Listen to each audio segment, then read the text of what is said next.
Ahanba maktada Salai Story Channel ki mahut sinjaduna Panthoi Mangang na mayambu taram na oksabaga loinana ikok no na khurimjari.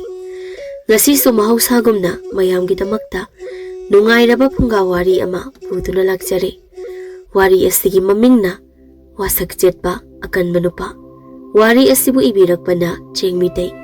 Hausik mayamgi mafamda wari asi khudol tamjari mayam punna taminarasi.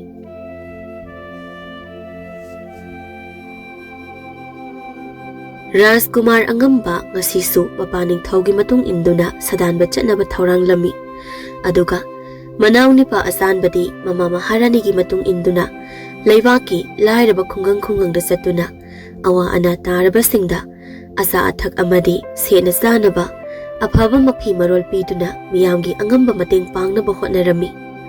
Noong madi asanba mama maharaniga athapa khungang amada lanmi taramuka amayba amaybi animuka jana thaknaba amadi phirol hidak langthak mayam ama puduna chatlami. Asanbana Ima ngasi aikhoina chatliba khul asina karaidano khul adogi mamingla kari kawe yaugadabana kayam watlibage. Ngasi ima isana chatliba khul asigi mamingna tainafam khul kawe.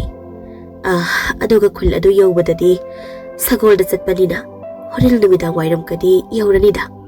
O adudi konungdagi lapiba khulnine. Hoi lapiba khulni. Aduga yamna phajaba khul amasuni. Isagidi ngasina ahanba chatpa oigadawribani. Ado ima ipaning thaunadi aina imagi matung inaduna chatpase yamna pamdaba male yamna sawusu male. Aduna ima aisu ipaning thawgi matung induna khutta khulai pairaga sadanba chatladra khangde. Karigi napaning thawna isada sawadawribano. Hoi napaning thawgidi napa oina poklabadi khutta thangten paiba tamsinba langi lalong sari sara haisinba. Aduga napagi khwaidagi pamjabana chingda umangda kaida sadanba chatpa sa phaba asini. Ado isadi hausik pikli nayambadawnasu wakhalon manade. Aduga isadi mama aiga leibaki awa ana kayada mating tawusu yauribasidi. Hoi ima sengna hairabada ima ai khutta khulai paibase kaya pamjade lansu pamjade. Adugi saruk aikhoi amaga nungsi sanana leiminaba hingminabase nasadi yamna pamjai. Isagi wakhalon yamna chumi yamna sumayek sengna phasai. Adubune malem asigi leibak kaya leiba asida isagi wakhalon chenba Rajkumardi irei leramoi. Adunani leibak amaga lan tawriba hatoknariba nupi angangda otliba lammunariba sigasi sidagi hendoktana hek pokminaba masil manaw phawba mapagi ningthau khubam munaduna hatoknaribanine. Ima madugi wakhallondo nasa aingondadi leijade nungsinaroi hatoknagadaba oirabanine. Ima aidi konungi nungaiba pumnamakpu thadoklamlaga isam chamba khungang amada nongmagi apangba thabak sujaraga lau khara ujaraga ingkhol khara koijaraga chamna hingjaruge. Ado ima tasau subabuk yamna phaba manaw aibu yam luna tawjabanida. Hoini imana teilebakna thokpa wari kharado isada sum haibanine. Aduga nang tasauna nangbu yamna ningjabani yamna sunungsibani. Asumna mama maharaniga Rajkumar asanbaga sumlakpada numidang wairam tainafum khul hairiba khungang aduda yoraklami. Aduga khul adugi misingna maharani amadi masanupa asanbabu hailay tawduna yamna phajana ukpibata natana maharaniga masanupa asanbaga na lainaba maphamsu yam phajana sinbirami. Aduna ngasigi numidang asimadi maharaniga masanupa Athouba Rajkumar asanbaga lanmising aduga pothaduna nong hek ngahanbaga khungang adugi lairabasingda jana thaknaba cheng hawai amadi setnaba phirolsu yenthoklami. Sida natana khul adugi yum sangduna anaba asonba yawbasingbusu maharani na purakliba amayba amaybisingna minungsi leina yam phajanasu yengbirami. Maduda khul adugi aroiba sarukta apikba yumasa amada mamunga masalgatang leiba imung amasu maharaniga Rajkumar asanbagana thengnarami. Mabunga masal gatang yung masa amad layramba thengnaba aduda Rajkumar asanbana mabunga masal gadu yamna nungsibirami aduga khwaidagi ngaklibadi yum aduda chauraba kaigi makok amadi chauraba lairengi makok ka thetuna layramba aduni madu ubada Rajkumar asanbana mabung masal aduda Maruki minga isan asigi mingana kari kawe aduga yum asigi paglangda chauraba kai amagi makok amaga lairengi makok amaga theliba sibu asengbra natraga una sawa makok lane yum adugi nupa masa aduna Rajkumar aigi minglena nonglei kauze aduga nungsiraba aigi isan asigi minglena ningthi kauze aduga Rajkumar aigi yum asigi faklangda theliba kaigi makok lairengi makok ase asengba ngakdani Lanmi sing aduna asengba ngakdani kaid hengang nang na Rajkumar da oidaba nganglibadu karigino nang madugi serak phangningbra ha ima maharani masigi angangsi aikhoigi Rajkumar da machil thibagi lichai asina mayang len asida kallaga serak pisi tamina layuni Lanmi sanoibo aduga phaklang asida theliba samakok singase noibu una sava makok manbra ha Lanmi ama oiraga asabani asengbani haiba phawba khanba ngamdabra noi ngakbigani ima maharani aduda yamna thajadaba haiba tare karigi thajadriba angang asigi mapa mapu singi marakta akanba amana pharaga hayeng masa masu singna yengza haunaba haidana phaklang asida thetlaga thambiramba oiramlabadi ima maharani aigi yumda theliba samakok singase aigi ipa ipuna pharaga thetpirambana sade aina pharaga makok asi kakthalaga thesabane aduga masa sing aduna aigi khulgi halsingda bijakhibane Lanmi sing aduna ima maharani masigi angang asi phuba yareda ikraba soinau mana chau kraba kai amadi laiyana sibu pharaga makok kakthalaga phaglangda thilini kaina sakta asiga uchi phawba phaba ngamloidaba mana su ha hengang nang na sil aduk yamna thilibadu karigino nang ima maharani ga Rajkumar asanbaga oirambagi phabane karigumba aikhoigi ining thawga Rajkumar angambaga adumaina ga nachinga thidana ngangbo oiramlabadi nang ngasai na sibagi charak phanglagadabane nonglaigi masana pining thina mu hairaklami aigi ta chawna hairiba se achumbane aigi ta chawdi oida po angangde aduga yamna sukalle Rajkumar asanbana adudi hayo matau karamda kai asiga lairen asiga nang na halibano nangi waduna asengba achumba oirabadi ngasi haiba numit asidagi nangbo egi asengba thamoi sengba marup ama oiragadabani aduga karigumba aranba wa oiduna aigi ima maharanigi matam manghanba oirabadi madugi ahakba chairak phangani ai asengba warido haijage Rajkumar aduga Rajkumar aiga marup sanaba tarabadi thamoi sengbiyo natrabadi Rajkumar oirabasu aidi marup sanaba ngamjaroi mi kaya do sitriba nganglune masi phuning khredako Rajkumar asanbana phare dadi wari dali rone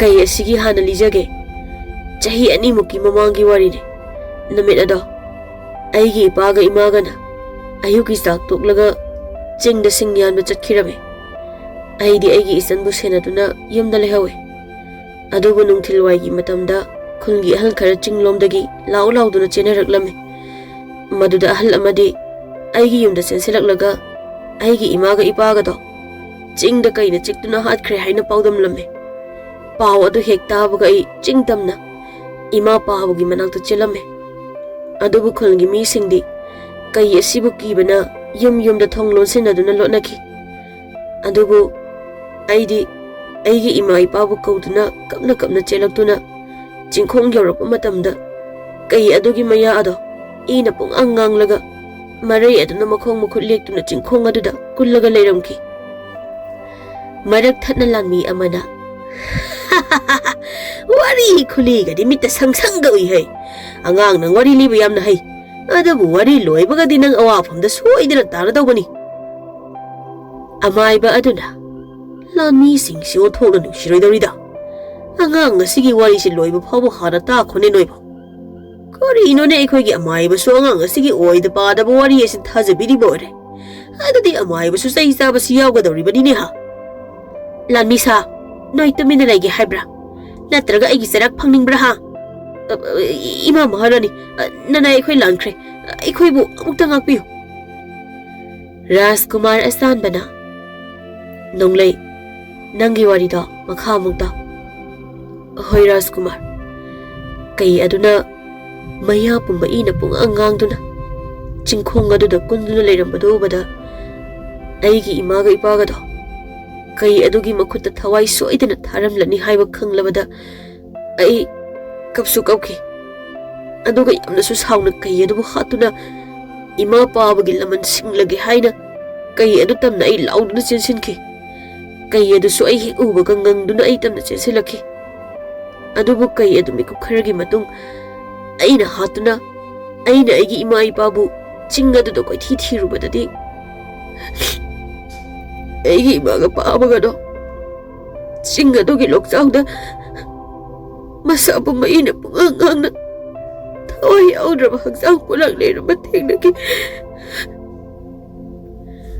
wari du lina lina dong lei su bacha nu pining thi su kapadu da Maharani na themla duna lairen aduna matau karamna hatlibano haina amu hanglami maduda nongleina lairen adudi masanupiga magana lokte ising thakpa kumpada lairen aduna masanupibu umnabu honarakpadagi nongleina hatpani haina Maharani ga asan bagada wari lirami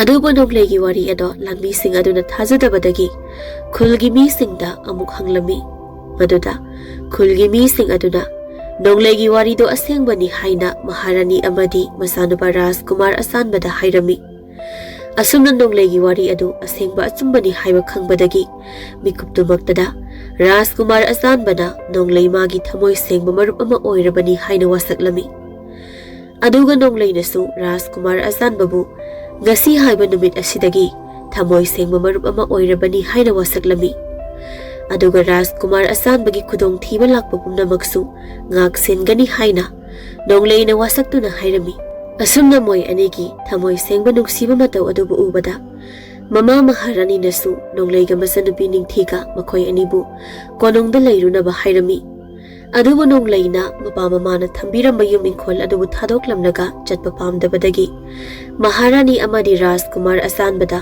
phajana haizaduna nongleiga ningthiga du mama mapana thambiramba yumda adum lehaurami adubu nongleina magi faklangda theliba chauraba kai makok ado Rajkumar asanbada ahanba marup ama oibagi khudol oina supirami Rajkumar asanbana su magi khutchada seriba sanagi khudop ama nongleida khudol tawbirami aduga Rajkumar asanbaga mamagadu konongda amu hankhirami adubu karigumba kanda Rajkumar asanbana lanmi puduna magi marup nongleigi manakta hek hek laktuna awanu ngai wari saduna hek hek supulami Nong madi mapaning thauga mayamba angambagadu sadanba chatnaba thaurang lami maduda mapaning thauna ipagi angamba ngasidi nanaw asanbasu sadanba sida saruk lihansi aduna nanaw asanbado ipagi nakta laknaba amukta khangalusu phagani paning thau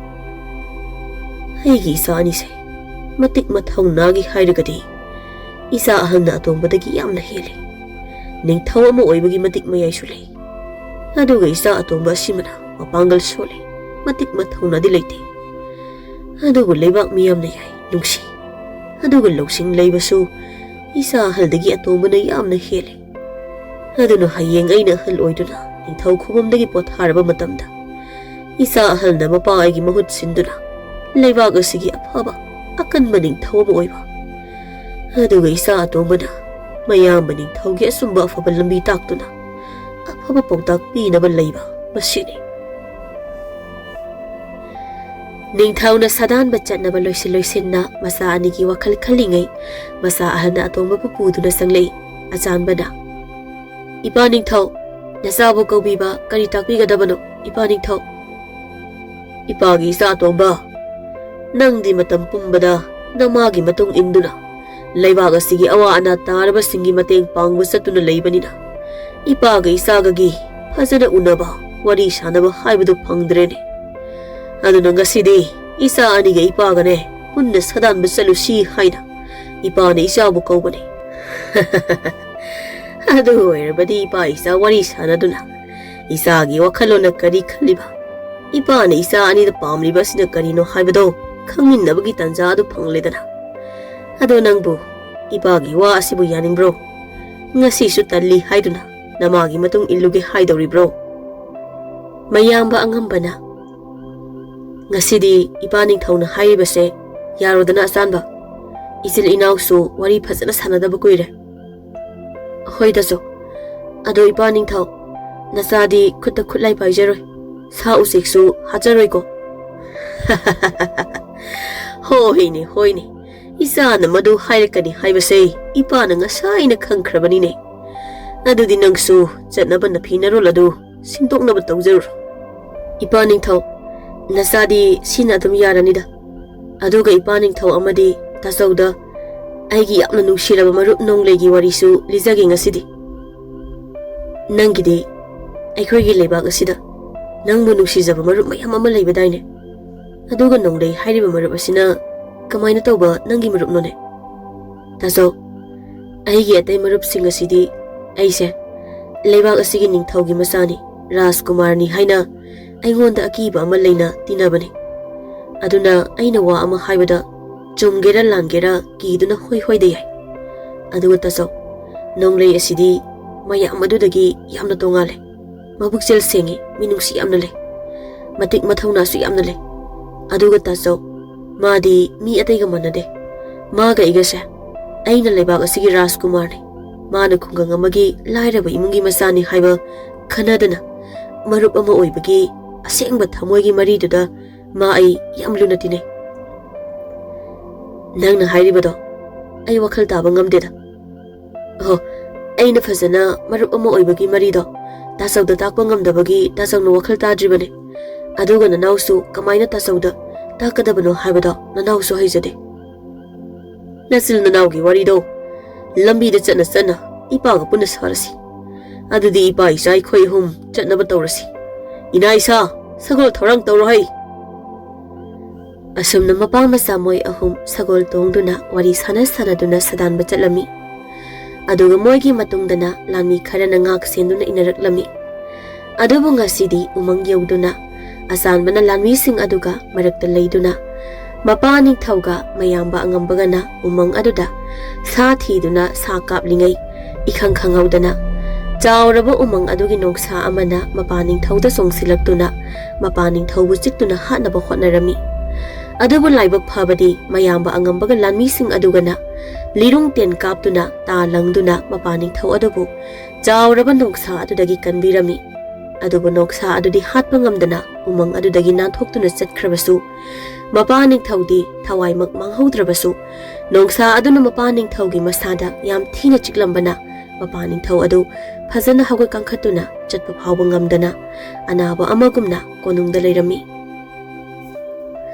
aduna sahi amagi matungdadi mapaning thauna wakhal munna khallaga ningthau khubamdagi potharagi khalami aduna ningthauna masanupa hal angambada mapagi mahut sinduna leibaki ningthau oina khusinarami aduga masanupa atomba asanbana mayambagi manakta leiduna leibaki amadi konungi oiba thabak thoram kayada mayambabu pautak piduna mateng pangnaba lehellami asumna chahi khara haukhre angambana ningthau oiduna asanbagi pautak makhada ingtappa nungaiba leibak ama oiduna leirami adubu asanbadi leibaki thabak thoram singda chinkhibana magi marup nongleigadi unakhidaba chahi yamna yamlami adubu nongmadi nongleina chauraba nongsa amagi mahun khoktuna masannupi ningthiga konungda asanbagi manakta laklami maduda konungi thongakpa lami ingangakna safaba nangbu kanano aduga nanga lakminaribi masak matau phajabi nupi asina nangi kanano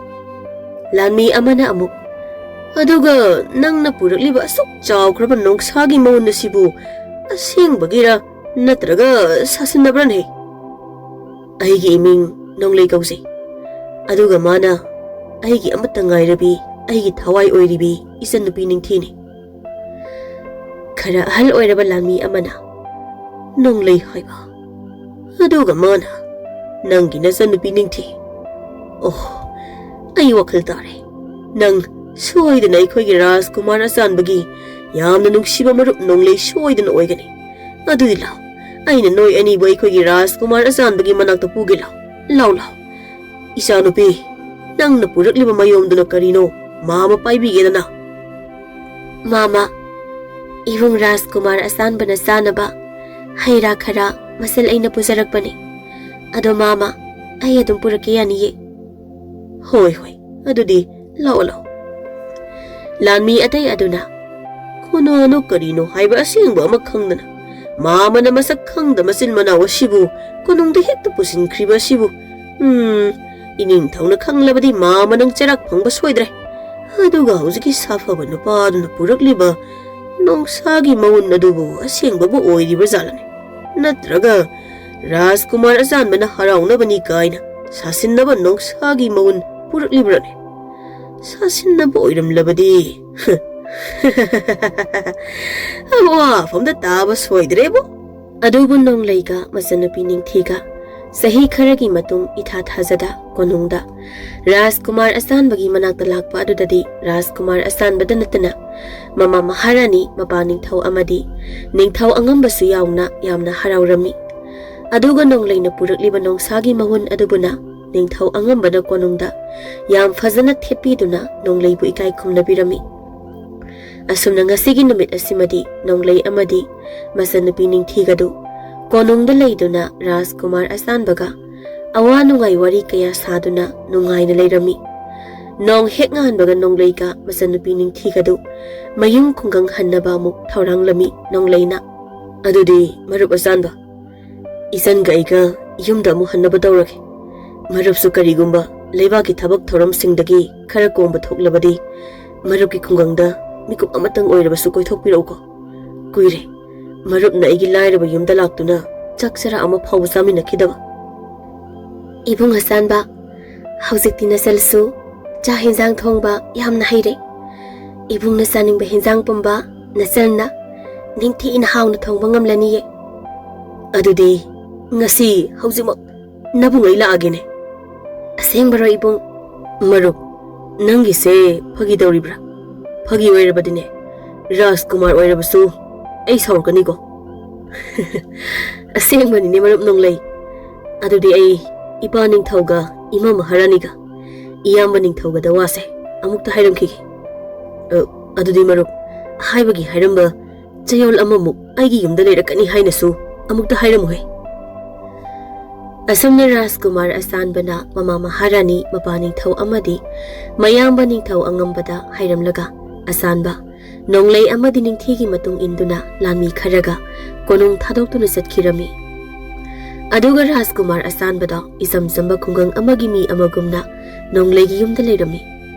Aduba chayol ama nongleigi yumda leiba aduda Rajkumar Asanbana ningthigi samjaba nungsibang matau aduda yamna nungsizarami. Aduga Rajkumar Asanbagi jinglemba matau minungsi sauba thamoi aduda ningthinasu Rajkumar Asanbabu yamna nungsizarami. Moi anigi nungsiba mataudu nongleina khang urabasu khangsinnada usinnada saduna leirami. Aduba Rajkumar Asanbana nongleigi khungangda isamsamba punsi amagumna yam nungaina leiringaida leibak amagi yamna tamthiraba ningthau hingsai kauba amana magi yamlaba lanmi puduna Rajkumar Asanbagi leibak landaratuna leibak adugi khungang kaya mai thaba nupi angang yauna tamthina hatba tupa tauduna konung tamna sangsilaklami. Aduga Rajkumar Asanbasu chayol ama pharaduna nonglei amadi ningthibu mayung khungangda thanamlaga Asanba konungda hankhirami. Aduba Rajkumar Asanbana konung hek yaurakbaga pau asi khanglami. Aduga mayamba angambana langidamak lanmi kaya amaga loinana yeknabagi ningthau hingsaibu hatpa chatnaba sem saduna leirami. Ningthau angambana Asanba nang lakpa yamna phare. Nayamba ningthau aina konung asida halaktriba phawbadi nangna nayambagi mahut sinduna konung asibu ngak senbada natana konung asigi thabak thoram khudingmak nangna ningthau oiduna pangthoklomgadabare.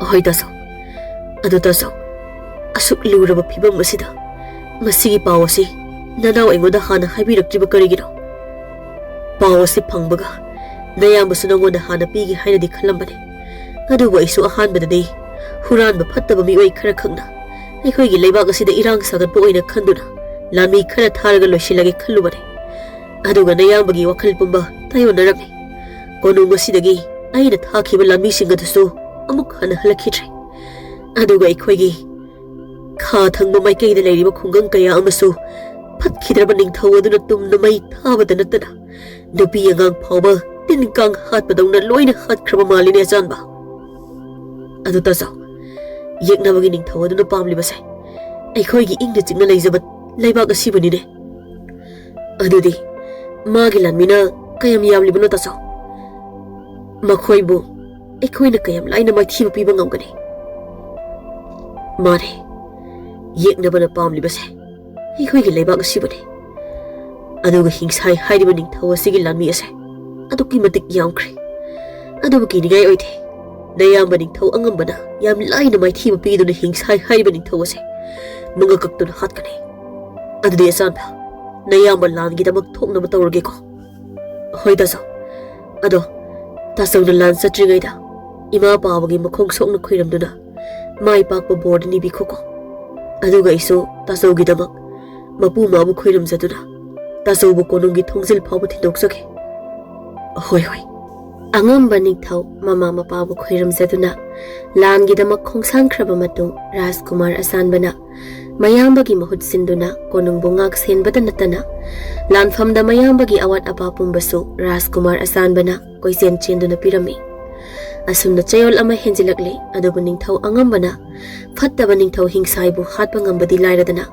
ꯅꯤꯡꯊꯧ ꯍꯤꯡꯁꯥꯏꯅ ꯑꯣꯏꯅ ꯂꯥꯛꯆꯕ ꯁꯨꯝ ꯍꯦꯜꯂꯛꯇꯨꯅ ꯅꯤꯡꯊꯧ ꯑꯉꯝꯕꯒꯤ ꯂꯥꯟꯃꯤ ꯃꯌꯥꯝ ꯑꯃ ꯁꯤꯕꯇ ꯅꯠꯇꯅ ꯈꯨꯡꯒꯪ ꯀꯌꯥ ꯑꯃꯁꯨ ꯅꯤꯡꯊꯧ ꯍꯤꯡꯁꯥꯏꯅ ꯂꯧꯁꯤꯟꯈꯤꯔꯝꯃꯤ ꯆꯌꯣꯜ ꯑꯅꯤꯒꯤ ꯃꯇꯨꯡꯗꯗꯤ ꯅꯤꯡꯊꯧ ꯍꯤꯡꯁꯥꯏꯅ ꯅꯤꯡꯊꯧ ꯑꯉꯝꯕꯒꯤ ꯂꯩꯕꯥꯛ ꯇꯪꯈꯥꯏ ꯑꯃ ꯂꯧꯁꯤꯟꯈꯤꯗꯨꯅ ꯅꯤꯡꯊꯧ ꯑꯉꯝꯕꯒꯤ ꯂꯥꯟꯃꯤ ꯈꯔꯗꯤ ꯀꯤꯗꯨꯅ ꯃꯊ꯭ꯋꯥꯏ ꯍꯤꯡꯅꯕ ꯂꯥꯟꯐꯝꯗꯒꯤ ꯆꯦꯟꯅꯈꯤꯕꯁꯨ ꯌꯥꯎꯔꯝꯃꯤ ꯄꯥꯎ ꯑꯁꯤ ꯇꯥꯕꯗ ꯔꯥꯖꯀꯨꯃꯥꯔ ꯑꯁꯥꯟꯕ ꯑꯃꯗꯤ ꯃꯃꯥ ꯃꯍꯥꯔꯥꯅꯤ ꯃꯄꯥ ꯅꯤꯡꯊꯧ ꯑꯗꯨ ꯃꯊ꯭ꯋꯥꯏ ꯌꯥꯝꯅ ꯋꯥꯕ ꯍꯥꯏꯕꯗꯨ ꯑꯣꯏꯔꯝꯃꯤ ꯃꯄꯥ ꯅꯤꯡꯊꯧꯅ ꯏꯄꯥꯒꯤ ꯑꯁꯥꯟꯕ ꯅꯌꯥꯝꯕꯒꯤ ꯀꯔꯤ ꯀꯔꯤ ꯄꯥꯎ ꯂꯩ ꯂꯥꯟ ꯑꯁꯤꯕꯨ ꯇꯁꯦꯡꯅ ꯑꯩꯈꯣꯏ ꯃꯥꯏꯊꯤꯗꯧꯔꯕ꯭ꯔꯅꯦ ꯃꯃꯥ ꯃꯍꯥꯔꯥꯅꯤꯅ ꯀꯔꯤꯒꯤꯅꯣ ꯅꯪꯅ ꯇꯨꯃꯤꯟꯅ ꯂꯩꯔꯤꯕ ꯑꯗꯨꯕꯨ ꯅꯠꯇꯦ ꯅꯪꯕꯨ ꯅꯌꯥꯝꯕ ꯅꯤꯡꯊꯧ ꯑꯗꯣ ꯍꯧꯖꯤꯛ ꯀꯔꯤ ꯐꯤꯕꯝ ꯂꯩꯔꯤ ꯀꯔꯤ ꯃꯄꯥꯎ ꯇꯥꯔꯤꯒ ꯍꯥꯏꯕ ꯑꯃꯠꯇ ꯈꯪꯗꯕ꯭ꯔꯥ ꯍꯥꯏ ꯋꯥꯅꯤ ꯅꯪꯁꯨ ꯏꯄꯥꯅ ꯍꯥꯏꯕ ꯏꯟꯗꯨꯅ ꯅꯌꯥꯝꯕꯗꯧꯅ ꯊꯥꯡ ꯇꯦꯟ ꯄꯥꯏꯕ ꯂꯥꯟꯒꯤ ꯂꯥꯂꯣꯡ ꯈꯪꯕ ꯑꯀꯟꯕ ꯏꯆꯥ ꯑꯃ ꯑꯣꯏꯔꯝꯂꯕꯗꯤ ꯉꯁꯤꯒꯤ ꯂꯩꯕꯥꯛ ꯑꯁꯤꯒꯤ ꯂꯨꯔꯕ ꯇꯥꯟꯐꯝ ꯑꯁꯤꯗ ꯅꯪꯁꯨ ꯅꯈꯨꯠꯇ ꯈꯨꯠꯂꯥꯏ ꯄꯥꯏꯗꯨꯅ ꯂꯥꯟꯐꯝꯗ ꯅꯌꯥꯝꯕꯒꯤ ꯃꯇꯦꯡ ꯄꯥꯡꯕ ꯆꯠꯂꯝꯒꯗꯕꯅꯤꯀꯣ ꯑꯗꯨꯕꯨ ꯉꯁꯤꯗꯤ ꯅꯪ ꯅꯌꯥꯝꯕꯒꯤ ꯃꯇꯦꯡ ꯄꯥꯡꯕꯒꯤ ꯃꯍꯨꯠꯇ ꯀꯣꯅꯨꯡ ꯑꯁꯤꯗ ꯃꯤꯔꯣꯠ ꯑꯃꯒꯨꯝꯅ ꯂꯩꯔꯕꯅꯤꯀꯣ ꯃꯄꯥꯒꯤ ꯋꯥ ꯑꯗꯨ ꯇꯥꯕꯗ ꯑꯆꯥꯟꯕ ꯃꯃꯤꯠꯇꯒꯤ ꯃꯄꯤ ꯇꯥꯈꯤꯕ ꯈꯪꯍꯧꯗꯦ ꯇꯥꯟꯖꯥ ꯑꯗꯨꯗ ꯂꯥꯟꯃꯤ ꯈꯔ ꯆꯦꯜꯂꯛꯇꯨꯅ ꯃꯌꯥꯝꯕ ꯅꯤꯡꯊꯧ ꯑꯉꯝꯕꯕꯨ ꯌꯦꯛꯅꯕꯒꯤ ꯂꯥꯟꯃꯤꯁꯤꯡꯅ ꯀꯣꯏꯁꯤꯟꯗꯨꯅ ꯊꯝꯈ꯭ꯔꯦ ꯑꯗꯨꯒ ꯑꯩꯈꯣꯏ ꯂꯥꯟꯃꯤ ꯃꯌꯥꯝ ꯑꯃ ꯂꯥꯟꯐꯝꯗ ꯊꯋꯥꯏ ꯊꯥꯈ꯭ꯔꯦ ꯍꯥꯏꯅ ꯄꯥꯎꯗꯝꯂꯝꯃꯤ ꯃꯗꯨ ꯇꯥꯕꯗ ꯃꯄꯥ ꯅꯤꯡꯊꯧ ꯑꯗꯨ ꯍꯧꯒꯠꯇꯨꯅ ꯐꯖꯅ ꯆꯠꯄꯗꯤ ꯉꯝꯗꯕꯤꯗ ꯃꯍꯥꯔꯥꯅꯤ ꯑꯩꯒꯤ ꯊꯥꯡꯁꯥꯡ ꯑꯗꯨ ꯄꯨꯊꯣꯔꯛꯎ ꯂꯥꯟꯐꯝꯗ ꯆꯠꯇꯨꯅ ꯌꯦꯛꯅꯕꯒꯤ ꯃꯈꯨꯠꯇꯒꯤ ꯏꯆꯥ ꯀꯜꯂꯨꯒꯦ ꯀꯗꯥꯏ ꯑꯩꯒꯤ ꯊꯥꯡ ꯑꯗꯨ ꯄꯤꯔꯛꯎꯅꯦ ꯃꯍꯥꯔꯥꯅꯤ ꯑꯗꯨꯒ ꯏꯄꯥꯒꯤ ꯑꯆꯥꯟꯕ ꯅꯪꯅ ꯅꯃꯥ ꯑꯁꯤꯕꯨ ꯄꯨꯗꯨꯅ ꯀꯣꯅꯨꯡ ꯑꯁꯤꯗ ꯂꯩꯔꯤꯕ ꯅꯨꯄꯤ ꯑꯉꯥꯡ ꯌꯥꯎꯅ ꯏꯄꯥꯒꯤ ꯑꯔꯣꯟꯕ ꯁꯨꯔꯨꯡ ꯑꯗꯨꯗ ꯆꯦꯟꯈꯤꯅꯕ ꯊꯧꯔꯥꯡ ꯇꯧ ꯏꯄꯥꯅꯦ ꯅꯌꯥꯝꯕ ꯀꯜꯂꯨꯒꯦꯀꯣ ꯀꯔꯤꯅꯣ ꯏꯄꯥꯅ ꯇꯥꯛꯄꯤꯔꯤꯕ ꯋꯥ ꯑꯗꯨꯕꯨ ꯅꯆꯥ ꯑꯃ ꯏꯆꯥꯎ ꯆꯥꯎꯅ ꯂꯩꯅ ꯀꯔꯤꯒꯤ ꯏꯄꯥꯅ ꯂꯥꯟ ꯆꯠꯀꯗꯧꯔꯤꯕꯅꯣ ꯅꯆꯥꯅꯨꯄꯥ ꯑꯆꯥꯟꯕꯅ ꯂꯥꯟꯐꯝꯗ ꯆꯠꯇꯨꯅ ꯑꯩꯈꯣꯏꯒꯤ ꯏꯅꯤꯡꯊꯧ ꯑꯩꯒꯤꯅ ꯏꯌꯥꯝꯕ ꯇꯥꯆꯧꯕꯨ ꯌꯦꯛꯅꯕꯒꯤ ꯃꯈꯨꯠꯇꯒꯤ ꯀꯟꯗꯨꯅ ꯀꯣꯅꯨꯡ ꯑꯁꯤꯗ ꯇꯦꯛꯇ ꯀꯥꯏꯗꯅ ꯅꯆꯥ ꯑꯇꯣꯝꯕꯅ ꯁꯣꯏꯗꯅ ꯄꯨꯖꯔꯛꯀꯦꯅꯦ ꯄꯤꯁꯛ ꯄꯤꯛꯂꯤꯉꯩꯗꯒꯤ ꯅꯈꯨꯠꯇ ꯊꯥꯡ ꯇꯦꯟ ꯃꯆꯥ ꯑꯃ ꯐꯥꯎꯕ ꯄꯥꯏꯖꯔꯛꯇꯕ ꯅꯪꯅ ꯂꯥꯟꯐꯝꯗ ꯃꯇꯧ ꯀꯔꯝꯅ ꯆꯠꯇꯨꯅ ꯌꯦꯛꯅꯕꯒ ꯂꯥꯟꯊꯦꯡꯅꯒꯗꯧꯔꯤꯕ ꯑꯗꯨꯒ ꯃꯇꯧ ꯀꯔꯝꯅ ꯅꯌꯥꯝꯕ ꯅꯤꯡꯊꯧꯕꯨ ꯅꯪꯅ ꯀꯟꯒꯗꯧꯔꯤꯕ ꯅꯌꯥꯝꯕꯅ ꯐꯥꯎꯕ ꯃꯥꯏꯊꯤꯕ ꯄꯤꯕ ꯉꯝꯗ꯭ꯔꯕ ꯐꯠꯈꯤꯗ꯭ꯔꯕ ꯅꯤꯡꯊꯧ ꯍꯤꯡꯁꯥꯏ ꯍꯥꯏꯔꯤꯕ ꯃꯤꯁꯛ ꯑꯗꯨꯕꯨ ꯑꯁꯣꯟꯕ ꯊꯥꯡ ꯇꯦꯟ ꯄꯥꯏꯕ ꯐꯥꯎꯕ ꯍꯩꯇꯕ ꯅꯪꯅ ꯃꯇꯧ ꯀꯔꯝꯅ ꯅꯌꯥꯝꯕ ꯀꯟꯕ ꯆꯠꯀꯗꯧꯔꯤꯕꯅꯣꯅꯦ ꯑꯗꯨꯒꯤ ꯁꯔꯨꯛ ꯅꯃꯥꯕꯨ ꯄꯨꯗꯨꯅ ꯑꯩꯅ ꯍꯥꯏꯕ ꯑꯔꯣꯟꯕ ꯁꯨꯔꯨꯡ ꯑꯗꯨꯗ ꯆꯦꯟꯈ꯭ꯔꯣꯅꯦ ꯀꯔꯤꯒꯨꯝꯕ ꯍꯤꯡꯁꯥꯏ ꯍꯥꯏꯔꯤꯕ ꯅꯤꯡꯊꯧ ꯑꯗꯨꯅ ꯀꯣꯅꯨꯡ ꯑꯁꯤꯗ ꯌꯧꯁꯤꯜꯂꯛꯂꯕꯗꯤ ꯀꯣꯅꯨꯡ ꯑꯁꯤꯗ ꯂꯩꯔꯤꯕ ꯃꯤ ꯑꯃꯠꯇ ꯍꯤꯡꯂꯔꯣꯏ ꯐꯤꯕꯝ ꯀꯥꯏꯅ ꯇꯝꯊꯤꯅ ꯍꯥꯠꯂꯒꯅꯤꯅꯦ ꯑꯗꯨꯅ ꯏꯄꯥꯅ ꯍꯥꯏꯕꯁꯤ ꯌꯥꯎ ꯅꯪ ꯅꯃꯥꯕꯨ ꯄꯨꯔꯒ ꯑꯔꯣꯟꯕ ꯁꯨꯔꯨꯡ ꯑꯗꯨꯗ ꯆꯦꯟꯈ꯭ꯔꯣ ꯆꯠꯂꯣ ꯀꯔꯤꯒꯤ ꯆꯦꯟꯒꯗꯧꯔꯤꯕꯅꯣ ꯁꯤꯔꯕꯁꯨ ꯀꯣꯅꯨꯡ ꯑꯁꯤꯗ ꯌꯦꯛꯅꯕꯒ ꯂꯥꯟꯊꯦꯡꯅꯗꯨꯅ ꯊꯧꯅꯥ ꯐꯅ ꯄꯨꯟꯅ ꯁꯤꯃꯤꯟꯅꯒꯗꯕꯅꯤ ꯏꯃꯥꯒꯤ ꯑꯆꯥꯟꯕ ꯀꯣꯅꯨꯡ ꯑꯁꯤꯗ ꯂꯩꯔꯤꯕ ꯂꯥꯟꯃꯤ ꯄꯨꯝꯅꯃꯛ ꯃꯤꯀꯨꯞ ꯅꯥꯍꯨꯝꯁꯤꯡꯅ ꯈꯨꯠꯇ ꯈꯨꯠꯂꯥꯏ ꯄꯥꯏꯗꯨꯅ ꯌꯦꯛꯅꯕꯕꯨ ꯍꯥꯠꯅꯕ ꯁꯦꯝ ꯁꯥꯗꯨꯅ ꯂꯩꯌꯨ ꯍꯥꯏꯈꯣ 이마수 고농 아시다 레이리바 누피싱가 분신나두나 랑기다막 타우랑 떠오르게 나마나 하이람리바 와시보 나티 고농 아시다 하우직 불람이 그얌 레이리바게니 아산바 이바닝타 고농 아시다 하우직 람이 자마 파나 레이트리 람이 에야마나 아이기 야마닝 타우기 란팜다 마땡 빵나바 하이다나 로이나 타크리 이바닝타 그리 하이바 람이 자마 파나 레이트리 하이바 राजकुमार असानबगी वादो ताबदा मपानिंग थौदु वखल यामना वारमी अदुना राजकुमार असानबना मपागा ममागदु थेमदुना कोनुंग अदुदा लेरिबा नुपी अंगांग सिंगा मपागी अरोनबा सुरुंग अदुदा चेनखिनबा सिल्लांगलमलगा असानबा मयाम निंग थौगी मतेंग पांगबा लानफमदा लामी खरा अदुबु पुदुना चटखिरमी अदुबु राजकुमार असानबसु मयामबगी मनाक यौद्रिंगैदा फत्रबा निंगथौ हिंसागी लामी सिंगना लंबीदा इखंग खंगहौदना लंदा सलक्तुना राजकुमार असानबा अमदी मागी लामी खरा अदुगा पुन्ना फादुना निंगथौ हिंसागी मनाक्तु पुखिरमी निंगथौ हिंसाइना राजकुमार असानबाबु हेक उबगा करी हाइबा महागसिबु लैबागसिगी निंगथौ अंगंबगी मनाउनिबा अचानबदुनि हाइबा नंगदि नयामबगा ओंथोंना खेनख्रेदा आई सोंजुनबा नयामबा निंगथौदोगी खुता माइथीदुना सिगदबगी नुमित गाइदुना लैरबसु मादि मतिक मथौना लैने है अदुगा नंगना कमाइना तौरिबनोने थांग फावबा फजना हाइबा हैदे हाइबसिबो अदुबु लैबागसिदा आइना लांदाद्रिङै ममांगदा नयामबा निंगथौगी मरमदा नंगी मरमदा नापा सोइनाइबा अदुगी मरमदा आइना हाना थिगतुना खंखि मदुदा नंग अमदि नापांगल सोलबसु नाकोक्ति यामना लैबा लैबांगनसु यामना याबा मिनुंगसि चौबा राजकुमार अमनि हाइबदि खंगी अदुबु ngasidi nangna nakok phana leirabasु नैरामबना फना लान हैरबसु हंसिति निंगथौ हिंसागी खोंगियादा तुदुना सिरमदागी मिकुप अदु गाइदुना नसिल ननाउ लैरेदना हा मसी करिगिनो नंग खंग्रो हा मरहमदि निंगथौ हिंसायैसे लौसिंगसु लैबाक लानसु हैबा इपांगलसु कन्बा अदुगा आइगी लामिसिंगसे मसिंग थिंगमदना नोइदगी यामबगी खंगेदना हा लामी अमना अदुदि इनिंगथौ येकनबगी राजकुमार असिगा लामी अमा अनिसिगा हौजिक हालगद्रा हातकदब ओइरबदि इनिंगथौ येकनबगी मंगा कक्ननब थमलिबा थाउरबा थांपाक अदु मया थौना हापतुना पुथुकजरकलगिनि इनिंगथौ ngai kholan hatlabasु thongna faba mayam baning thau aduga pharaga masil manau punna manga kaktuna hatkadabani aduga kakpa makogado konungda puduna mapa soinai ba adu pirugadabani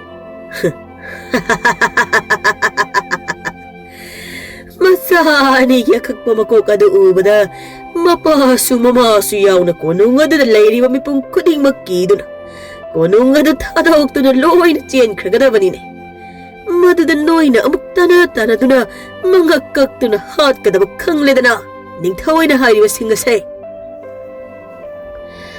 तंजा अदुदा लामी खरा याम पखना निंगथौ हिंसागी मनाक्ता चेलकलमी कुरिगिनो नोइना दुक यामना कीना चेलकलिबा अदुना नते आइना नोइबु लामी लिसिंग अमा पुरगा नोंपोक थंगो माइकैदा चतुना लेरम लेरम खुंगंग अदुगी मी सिंग अदु हातुना खुदुम जन्नबा हाइबा नत्रो अदुगा करिगिनो अदु पखना चेलकलिबा अदुबो इनिंगथौ नोपक थंगबा माइकैगी खुल अनंबना ननाय एखोइना लोइना लोक्सिनजरबने अदुबु खुल अमखक्तमक गाइरबा कांदा खुल अमखक गाइरबा कांदा कैदौरबा मखा ताउने इनिंगथौ ꯑꯩꯈꯣꯏꯅ ꯍꯥꯏꯒꯗꯧꯔꯤꯕ ꯋꯥ ꯑꯁꯤꯕꯨ ꯏꯅꯤꯡꯊꯧꯅ ꯊꯥꯖꯕꯤꯒꯗ꯭ꯔꯥ ꯈꯪꯗꯦ ꯈꯨꯜ ꯑꯃꯈꯛꯇꯃꯛ ꯉꯥꯏꯔꯦ ꯍꯥꯏꯅ ꯑꯩꯈꯣꯏꯅ ꯍꯔꯥꯎꯔꯤ ꯑꯗꯨꯗ ꯑꯍꯤꯡ ꯆꯨꯞꯄ ꯂꯥꯡꯗꯨꯅ ꯂꯩꯔꯤꯉꯩꯗ ꯀꯅꯥꯅꯣ ꯀꯔꯤꯅꯣ ꯀꯔꯥꯏꯗꯒꯤ ꯂꯥꯛꯄꯅꯣ ꯈꯪꯗꯕ ꯃꯁꯥ ꯃꯎ ꯌꯥꯝꯅ ꯀꯟꯕ ꯁꯔꯤꯠ ꯁꯔꯥꯁꯨ ꯌꯥꯝꯅ ꯍꯩꯕ ꯈꯣꯡꯂꯩ ꯊꯨꯕ ꯃꯤꯁꯛ ꯑꯃꯅ ꯑꯩꯈꯣꯏꯒꯤ ꯌꯥꯝꯂꯕ ꯂꯥꯟꯃꯤꯁꯤꯡ ꯑꯗꯨꯕꯨ ꯑꯍꯤꯡ ꯑꯗꯨꯃꯛꯇꯗ ꯃꯉꯛ ꯀꯛꯇꯨꯅ ꯃꯈ꯭ꯋꯥꯡ ꯊꯨꯗꯦꯛꯇꯨꯅ ꯃꯉꯛ ꯁꯝ ꯂꯩꯈꯥꯏꯗꯨꯅ ꯇꯝꯊꯤꯅ ꯂꯣꯏꯅ ꯍꯥꯠꯈ꯭ꯔꯦꯅꯤ ꯏꯅꯤꯡꯊꯧ ꯀꯔꯤ ꯍꯥꯏꯕ ꯃꯤꯁꯛ ꯑꯃꯈꯛꯇꯅ ꯑꯩꯒꯤ ꯌꯥꯝꯂꯕ ꯂꯥꯟꯃꯤꯁꯤꯡ ꯑꯗꯨꯕꯨ ꯍꯥꯠꯈ꯭ꯔꯦ ꯍꯥꯏꯕ ꯃꯗꯨ ꯑꯩꯅ ꯊꯥꯖꯗꯦ ꯃꯥꯅ ꯐꯅ ꯃꯄꯥꯡꯒꯜ ꯀꯜꯂꯕꯁꯨ ꯑꯩꯒꯤ ꯌꯥꯝꯂꯕ ꯂꯥꯟꯃꯤꯁꯤꯡ ꯑꯗꯨꯕꯨ ꯃꯊꯟꯇꯅ ꯃꯇꯧ ꯀꯔꯝꯅ ꯍꯥꯠꯀꯗꯧꯔꯤꯕꯅꯣ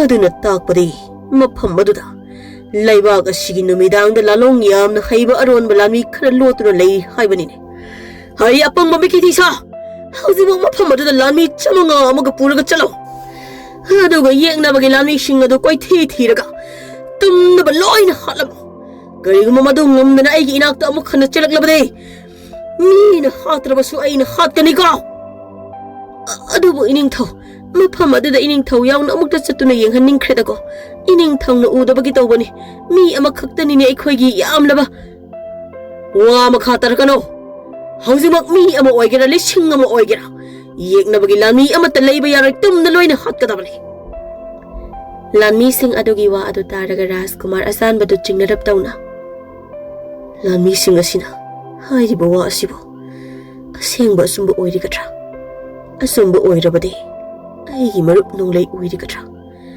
ꯑꯩꯗꯤ ꯂꯥꯟ ꯑꯁꯤꯅ ꯑꯩꯒꯤ ꯃꯔꯨꯞ ꯅꯣꯡꯂꯩ ꯂꯩꯔꯤ ꯍꯥꯏꯕ ꯏꯀꯥꯎ ꯀꯥꯎꯔꯣꯏꯗꯅ ꯑꯗꯨꯒ ꯑꯩꯒꯤ ꯅꯤꯡꯊꯤ ꯑꯗꯨꯅ ꯀꯔꯥꯏꯗ ꯍꯧꯖꯤꯛ ꯂꯩꯔꯤꯕ ꯀꯔꯤꯒꯨꯝꯕ ꯑꯩꯒꯤ ꯅꯤꯡꯊꯤꯕꯨ ꯁꯥꯒꯤ ꯄꯨꯛꯆꯦꯜ ꯆꯦꯟꯕ ꯅꯤꯡꯊꯧ ꯑꯁꯤꯒꯤ ꯂꯥꯟꯃꯤꯁꯤꯡ ꯑꯁꯤꯒꯤ ꯃꯈꯨꯠ ꯆꯟꯈ꯭ꯔꯒꯗꯤ ꯀꯔꯤ ꯑꯣꯏꯒꯅꯤ ꯀꯔꯤꯅꯣ ꯅꯪꯅ ꯑꯃꯨꯛ ꯃꯨꯔꯨꯝ ꯁꯣꯜꯂꯤꯕ ꯑꯗꯨꯅ ꯉꯁꯥꯏ ꯃꯈꯩꯗꯤ ꯋꯥ ꯃꯆꯦꯠ ꯑꯃꯠꯇ ꯉꯥꯡꯗꯅ ꯇꯨꯃꯤꯟꯅ ꯂꯩꯔꯝꯂꯒ ꯅꯠꯇ꯭ꯔꯒ ꯑꯩꯒꯤ ꯂꯥꯟꯃꯤꯁꯤꯡ ꯑꯁꯤꯅ ꯍꯥꯏꯔꯤꯕꯁꯤꯡ ꯑꯁꯤ ꯑꯁꯦꯡꯕꯅꯤ ꯃꯁꯤꯔꯥ ꯃꯁꯤꯅ ꯑꯁꯦꯡꯕ ꯑꯣꯏꯔꯕꯗꯤ ꯂꯥꯟꯃꯤꯁꯤꯡ ꯑꯗꯨ ꯅꯪꯒꯤ ꯁꯣꯏꯗꯅ ꯑꯣꯏꯒꯅꯤ ꯅꯪꯒꯤ ꯑꯔꯣꯟꯕ ꯂꯥꯂꯣꯡ ꯑꯣꯏꯒꯅꯤ ꯑꯩꯒꯤ ꯂꯥꯟꯃꯤꯁꯥ ꯃꯁꯤꯒꯤ ꯑꯁꯣꯟꯕ ꯔꯥꯖꯀꯨꯃꯥꯔ ꯑꯁꯦ ꯃꯈꯣꯡ ꯃꯈꯨꯠ ꯄꯨꯟꯁꯤꯟꯗꯨꯅ ꯃꯐꯝ ꯑꯗꯨꯗ ꯄꯨꯈꯣ ꯑꯗꯨꯒ ꯌꯦꯛꯅꯕꯒꯤ ꯂꯥꯟꯃꯤꯁꯤꯡ ꯑꯗꯨꯅ ꯈꯨꯠꯂꯥꯏ ꯊꯥꯗꯣꯛꯇꯨꯅ ꯆꯪꯖꯔꯛꯇ꯭ꯔꯤꯕ ꯐꯥꯎꯕ ꯑꯁꯣꯟꯕ ꯃꯀꯣꯛ ꯂꯩꯕ ꯁꯥꯕ ꯔꯥꯖꯀꯨꯃꯥꯔ ꯑꯁꯤ ꯃꯈꯣꯡ ꯃꯈꯨꯠ ꯄꯨꯟꯁꯤꯜꯂꯒ ꯂꯩꯆꯩꯅ ꯌꯩꯌꯨ ꯍꯩ ꯂꯥꯟꯃꯤ ꯈꯔ ꯑꯗꯨꯅ ꯐꯒꯅꯤ ꯏꯅꯤꯡꯊꯧ ꯂꯥꯛꯍꯣꯏ ꯏꯅꯤꯡꯊꯧꯒꯤ ꯌꯥꯊꯪ ꯏꯟꯗꯨꯅ ꯌꯦꯛꯅꯕꯒꯤ ꯔꯥꯖꯀꯨꯃꯥꯔ ꯑꯁꯤꯕꯨ ꯄꯨꯗꯨꯅ ꯆꯠꯁꯤ ꯃꯥ ꯌꯥꯎꯔꯕꯗꯤ ꯁꯛꯈꯪꯗꯕ ꯑꯀꯟꯕ ꯅꯨꯄꯥ ꯑꯗꯨꯅ ꯑꯩꯈꯣꯏꯗ ꯀꯔꯤꯃꯠꯇ ꯇꯧꯕ ꯉꯝꯂꯣꯏ ꯔꯥꯖꯀꯨꯃꯥꯔ ꯑꯁꯤꯗꯤ ꯃꯁꯥꯅ ꯈꯪꯅꯕꯨ ꯍꯧꯒꯠꯆꯔꯛꯂꯤꯅꯦ ꯂꯥꯟꯃꯤꯁꯤꯡ ꯑꯗꯨꯅ ꯔꯥꯖꯀꯨꯃꯥꯔ ꯑꯁꯥꯟꯕꯕꯨ ꯃꯈꯣꯡ ꯃꯈꯨꯠ ꯄꯨꯟꯁꯤꯟꯗꯨꯅ ꯃꯥꯒꯤ ꯃꯔꯨꯞ ꯅꯣꯡꯂꯩꯒꯤ ꯈꯨꯜ ꯇꯝꯅ ꯄꯨꯗꯨꯅ ꯆꯠꯈꯤꯔꯝꯃꯤ ꯑꯗꯨꯒ ꯐꯠꯇꯕ ꯅꯤꯡꯊꯧ ꯍꯤꯡꯁꯥꯏꯅ ꯁꯣꯝꯗ ꯅꯤꯡꯊꯧ ꯑꯉꯝꯕꯕꯨ ꯐꯥꯅꯅꯕ ꯌꯥꯝꯂꯕ ꯂꯥꯟꯃꯤ ꯄꯨꯗꯨꯅ ꯑꯃꯨꯛ ꯆꯠꯈꯤꯔꯝꯃꯤ ꯑꯗꯨꯕꯨ ꯅꯣꯡꯂꯩꯗꯤ ꯂꯥꯟꯃꯤ ꯀꯌꯥ ꯍꯥꯠꯄ ꯌꯥꯕ ꯍꯥꯠꯂꯝꯂꯒ ꯃꯆꯟꯅꯨꯄꯤ ꯅꯤꯡꯊꯤꯕꯨꯅ ꯌꯦꯛꯅꯕꯒꯤ ꯂꯥꯟꯃꯤꯁꯤꯡꯅ ꯊꯤꯕ ꯐꯪꯂꯣꯏꯗꯕ ꯑꯔꯣꯟꯕ ꯃꯐꯝ ꯑꯃꯗ ꯇꯦꯛꯇ ꯀꯥꯏꯗꯅ ꯐꯖꯅ ꯊꯅꯝꯂꯒ ꯃꯥꯒꯤ ꯃꯔꯨꯞ ꯑꯁꯥꯟꯕꯕꯨ ꯀꯟꯕ ꯃꯈꯨꯠꯇ ꯇꯝꯊꯤꯔꯕ ꯆꯥꯎꯔꯕ ꯁꯥꯡꯂꯕ ꯂꯧꯔꯤ ꯊꯥꯡꯖꯧ ꯑꯃ ꯄꯥꯏꯗꯨꯅ ꯊꯣꯛꯂꯛꯂꯝꯃꯤ ꯂꯥꯏꯕꯛ ꯐꯕꯗꯤ ꯌꯦꯛꯅꯕꯒꯤ ꯂꯥꯟꯃꯤꯁꯤꯡꯅ ꯑꯁꯥꯟꯕꯕꯨ ꯐꯥꯗꯨꯅ ꯂꯝꯕꯤꯗ ꯂꯥꯛꯄꯗ ꯅꯣꯡꯂꯩꯅ ꯂꯥꯞꯅ ꯎꯔꯝꯃꯤ ꯌꯦꯛꯅꯕꯒꯤ ꯂꯥꯟꯃꯤꯁꯤꯡ ꯑꯁꯤꯗꯤ ꯑꯩꯕꯨ ꯀꯤꯗꯨꯅ ꯃꯥꯏꯀꯩ ꯁꯣꯝꯗ ꯑꯃꯨꯛ ꯍꯟꯅ ꯂꯥꯛꯑꯔꯣꯏꯗ꯭ꯔꯅ ꯈꯜꯂꯨꯔꯒ ꯃꯣꯏꯗꯤ ꯂꯥꯟꯃꯤ ꯑꯃꯨꯛ ꯄꯨꯗꯨꯅ ꯑꯩꯒꯤ ꯃꯥꯏꯀꯩ ꯇꯝꯅ ꯂꯥꯛꯂꯤꯕ ꯑꯣꯏꯔꯦ ꯑꯗꯨꯒ ꯃꯣꯏꯅ ꯐꯥꯗꯨꯅ ꯄꯨꯔꯛꯂꯤꯕ ꯃꯤꯁꯛ ꯑꯁꯤꯅ ꯀꯅꯥ ꯑꯩ ꯆꯤꯡꯈꯣꯡ ꯑꯁꯤꯗ ꯂꯨꯝꯂꯒ ꯍꯥꯟꯅ ꯌꯦꯡꯈꯤꯒꯦ ꯑꯗꯨꯒ ꯇꯟꯖꯥ ꯆꯥꯕ ꯌꯦꯡꯂꯒ ꯌꯦꯛꯅꯕꯁꯤꯡꯒꯤ ꯃꯊꯛꯇ ꯆꯨꯡꯁꯤꯟꯗꯨꯅ ꯃꯀꯣꯛ ꯃꯃꯩ ꯈꯪꯗꯅ ꯍꯦꯛꯇ ꯍꯥꯠꯂꯒꯦ ꯂꯥꯟꯃꯤꯁꯤꯡ ꯑꯗꯨ ꯁꯨꯝ ꯅꯛꯁꯤꯜꯂꯛꯄꯒ ꯅꯣꯡꯂꯩꯅ ꯃꯥꯒꯤ ꯅꯨꯡꯁꯤꯔꯕ ꯃꯔꯨꯞ ꯑꯁꯥꯟꯕꯕꯨ ꯃꯌꯦꯛ ꯁꯦꯡꯅ ꯎꯔꯛꯂꯝꯃꯤ ꯃꯣꯏꯅ ꯐꯥꯗꯨꯅ ꯄꯨꯔꯛꯂꯤꯕ ꯃꯤꯁꯛ ꯑꯁꯤꯗꯤ ꯑꯩꯒꯤ ꯅꯨꯡꯁꯤꯔꯕ ꯃꯔꯨꯞ ꯑꯁꯥꯟꯕꯅꯤꯗꯅ ꯑꯗꯨꯗꯤ ꯌꯦꯛꯅꯕꯒꯤ ꯂꯥꯟꯃꯤꯁꯤꯡ ꯑꯁꯦ ꯇꯨꯝꯅ ꯍꯥꯠꯇꯨꯅ ꯑꯩꯒꯤ ꯃꯔꯨꯞ ꯑꯁꯥꯟꯕ ꯑꯁꯤ ꯀꯟꯗꯕ ꯌꯥꯗꯦ ꯑꯗꯨꯗꯤ ꯊꯥꯡꯖꯧ ꯑꯁꯦ ꯍꯣꯔꯦꯟ ꯇꯞꯅ ꯁꯤꯖꯤꯟꯅꯔꯒꯦ ꯍꯧꯖꯤꯛꯀꯤ ꯑꯣꯏꯅ ꯆꯤꯡꯈꯣꯡ ꯑꯁꯤꯗ ꯍꯧꯔꯤꯕ ꯃꯄꯥꯡꯒꯜ ꯀꯟꯕ ꯀꯨꯏꯔꯕ ꯍꯩꯇ꯭ꯔꯣꯏ ꯄꯥꯝꯕꯤ ꯑꯆꯧꯕ ꯑꯁꯤ ꯐꯨꯛꯇꯨꯅ ꯌꯦꯛꯅꯕꯒꯤ ꯂꯥꯟꯃꯤꯁꯤꯡ ꯑꯁꯤ ꯀꯛꯆꯦꯡ ꯍꯥꯠꯄꯗꯧꯅ ꯀꯜꯂꯒ ꯍꯦꯛꯇ ꯍꯥꯠꯂꯒꯦ ꯅꯣꯡꯂꯩꯅ ꯆꯥꯎꯔꯕ ꯎ ꯄꯥꯝꯕꯤꯗꯨ ꯐꯨꯛꯅꯕ ꯅꯣꯡꯕꯗꯨ ꯎꯕꯗ ꯂꯥꯟꯃꯤꯁꯤꯡ ꯑꯗꯨ ꯆꯞ ꯂꯦꯞꯇꯨꯅ ꯌꯦꯡꯗꯨꯅ ꯂꯩ ꯁꯒꯣꯜ ꯇꯣꯡꯕ ꯂꯥꯟꯃꯤ ꯑꯃꯅ ꯀꯔꯤꯅꯣ ꯁꯤꯗꯤ ꯁꯣꯏꯗꯅ ꯁꯥꯃꯨ ꯑꯣꯏꯔꯝꯒꯅꯤ ꯑꯁꯨꯛ ꯆꯥꯎꯔꯕ ꯎ ꯑꯃ ꯑꯁꯨꯛ ꯀꯟꯅ ꯅꯣꯝꯕ ꯉꯝꯕ ꯍꯥꯏꯕꯁꯤ ꯁꯥꯃꯨ ꯅꯠꯇꯅ ꯁꯥ ꯑꯇꯩ ꯂꯩꯇꯦ Lanmi, ꯑꯩꯈꯣꯏ ꯉꯥꯏꯍꯥꯛ ꯂꯦꯞꯁꯤ. ꯁꯥꯃꯨ ꯑꯁꯤꯅ ꯆꯠꯈ꯭ꯔꯕ ꯀꯥꯟꯗ ꯑꯩꯈꯣꯏ ꯃꯈꯥ ꯇꯥꯅ ꯆꯠꯁꯤ. ꯅꯠꯇ꯭ꯔꯕꯗꯤ ꯌꯦꯛꯅꯕꯒ ꯂꯥꯟꯊꯦꯡꯅꯗ꯭ꯔꯤꯉꯩꯗ ꯁꯥꯃꯨ ꯑꯁꯤꯒ ꯍꯥꯟꯅ ꯃꯥꯌꯣꯛꯅꯔꯕꯗꯤ ꯑꯩꯈꯣꯏ ꯃꯇꯝꯁꯨ ꯃꯥꯡꯅꯤ, ꯍꯛꯆꯥꯡꯁꯨ ꯋꯥꯒꯅꯤ. ꯂꯥꯟꯃꯤ ꯈꯔꯅ ꯑꯩꯈꯣꯏꯗꯤ ꯁꯥꯃꯨ ꯑꯁꯤꯕꯨ ꯍꯥꯟꯅ ꯍꯥꯠꯂꯒ ꯄꯨꯛ ꯊꯟꯅ ꯆꯥꯅꯤꯡꯈ꯭ꯔꯦꯗ.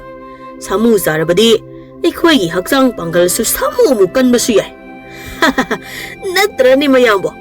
ꯁꯒꯣꯜ ꯇꯣꯡꯕ ꯑꯗꯨꯅ 이씨, 우자워시디 사무어시는 푸크리네. 하이, 너희 랑그누네. 사무 사오래네. 란미 카라나 사무디 하이. 사무디 수우우데. 라스쿠마르 아산바나 미급 아마당 가이래. 사무 우도보노이. 머시기 시남남바 미나이 라스쿠마르시 미얌노시트레네. năng samu mà nãy lần xí là cái nát thưa bạc từ đó samu cái sao mà không được nét hết rồi. Mamang thang basagol tong malami khara tu na kana lauri. Lami sa, section lo hay. Samu na uzawa si phuk tu na. Ai khoi tam na chen si lagle. Lami aman amu. Samu di su u de. Nong lay na. Lay na mo khang na ne. Nga si de. Nong lay ai khot tagi lami amat lem na tharoi. Tum na loy na hat ka ne. Yeah! Lanmi aduna. Is, sidi akan ba nga bumisak adun eh. Talang silo. Adubo yek na bagi lanmi sing aduna panakan na honarabasu.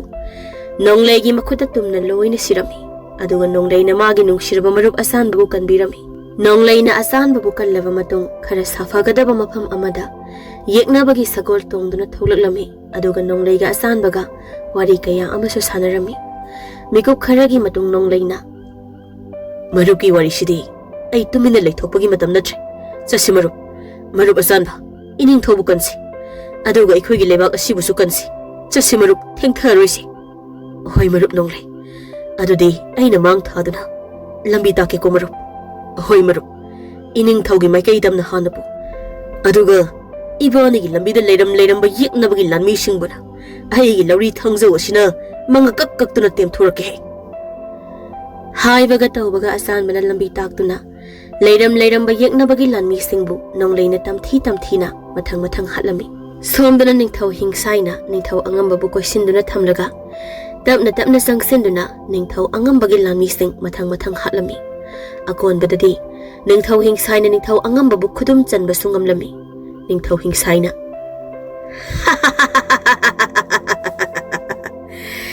Thauna faba saba anam kan ba ningthau. Ngasi di mafam masida usi gumna lo tuna leiram liba oiridana. Ai usi gi ningthau nang bu hat pa kai lagle ne. ningthau angamba na. Ai lot pa nate. Ai usi nate. Nang bu hat pa lagliba maribak nungsiba thauna faba ningthau angamba ne. Nang gumba mi lebak tumin na narol da huran badong na changlaglaga. Misam miyam amadi nupi angang buminung silay na halaga. Thauna faba akan ba saba pang da ba nang gumaning thong nate. Natik na thong na lera ba di lao. Nang ay kaktamak lantheng na si. Angam ba duna lebak asibo ija sano.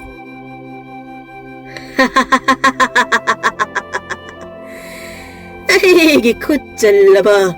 Ay na haning mamatam da paraga halaga da ba.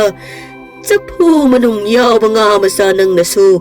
Thauna faba sadun uraw tharaw gasu lawjada na sari. Lami siya! Apang maning tawa si paraga makhong makot pun siloy. Masi thauna yam na paraba mali. Hing na thang si na maun kok to na hidak siyem ge hay. Ikang hau da na hingsay gi lanmi mayam amamay kay ikang da na. Lao kong do na sinarak lami madu uba da hingsay. Sagon matagtagi ingangak na lay do na yingi. Aduga angamba bu karino hayna. Aduga angamba su karino hayna makok thangatuna lay do na yingi. Hingsay na. Kari amok tawra bagay. Nung lay nuksit lakpa sunate. Aduga kari ginonoy na lao kong do na cheli ba dubo. Iya! Kana ano amadi hayo ne. Noy na chien bagi maram do. Noy gi mataw do na. Kikanda ba ning thaway so aki ibang pawrak line. Ining thaw. Kari hay na hay gada ba no. Adugi sarok. Thaway hing na ba sinsi. Ining thaw. Thaway bo hing laba di. Ay koy na cheli ba sige maram do. So ay na nagkanglak ka niye. Ha.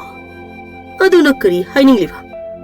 ya chen khrene loina o thong na tan khrida aduga noi di chen khinu ko ning thau hing sai ai leiring ai da kari gi gi dawri bano is ya kari matau no wang chawr banu pa man makutta maga sana ba thang aso ba ma pai ra sarit chara haina khonglei thuna chen chung duna ai lami singa sibula phu yan bugum na yan duna hali ba sib ya magi matung da son baras kumara san ba hai ba du siawine noi kari yeng libano ning thawangam ba si ko na phau masi yakan manupa si hana haru zone ning thau hing sai na phana ya thang pi rabasu nong legi tam thiraba mi hat adu ubada hing sai gi manak ta lei ba lan mi singa do ki bana thak thak nik lami aduna nong lei na mathang tana duna sum halak bana agon ba dadi ning thau hing sai gi manak ta yoksilak lami nong lei na hing sai gi manak yorak pada ning thau hing sai adu ki manduna chen basu nang hauda bagum taw masa pum ba thak thak nik tuna leirami madu ubada nong lei na mana pai ba thangzau adu thangatuna hingsai tamna sensilakpa aduda hingsai sagon mathak khonjel nikna lauri ngai kho Akanba Nupa ai se I sam ning thau na te aduna phamlaga wari phajana sana khisi ai irei bak ta hallo su hanjakhrage noi gi leibak ti lai raduna atai eto pa leibak amatta da changjar ngai kho Akanba Nupa ya ai na haiba ta dine sidi adudi aibu ning thau amagi thauna phana lang thengnaraga siba mi sidu sidana khongnau lan mi amagumna kaishuna tana siba taraba thong nei kai khreda ko asigumba mi ama lerangani haiba hana khangjaram labadi ai leiba kasida landa awadi lairadana hanna pawa yengjaram loidabani da ko wahai ase haiba hek loibaga nonglei ni hingsai hairiba phattaba ning thawada nonglei gi thangjau aduna amukta pattat khai haidatuna halami aduga ning thaw angamba basu nonglei na kanduna konungda lan ngambagi paujel ga loina na puraklami lan ngamle yekna bagi ning thau sire tabada leibak adugi lehawriba miyam pumba konungda laktuna harau basu phongdoklami aduga yekna bagi makhutta thawai thakraba leibak asigi mi sing adugi damaktasu awaba nungai taba phongdoklami asumna thakragi matungdadi ningthau angamba amadi Rajkumar Asanba mang takluraba maribakpu amuk hana semga sagatuna hanagumna thamnaba hotnarami masida nongleisu chawraba mateng pangbata natana Rajkumar Asanbaga nonglegi masanupi ningthigasu chawna konungda luhonglami aduga nongleibu konungda mamal yamlaba azawba phida ama pibada natana lebak miyamgi mamal yamlaba minungsi su fanglami aduga Rajkumar Asanbagasu hanadagi henna thamoi sengba marup ama oiduna konungda punna leiduna leibak miyamgi mateng pangduna nungaina leikhirami